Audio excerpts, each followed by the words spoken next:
Hello everyone, welcome to our channel Techavro. Hope you all are doing great. So today I'm here to show you how you can factory reset your iPhone. So for that you have to go to your settings. From here go to general and scroll down and you will see transfer or reset iPhone.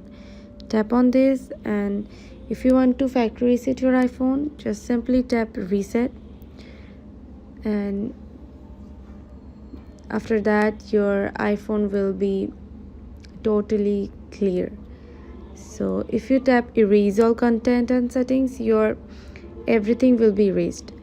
So yeah, this is how you can factory reset your iPhone, by tapping this transfer or reset button.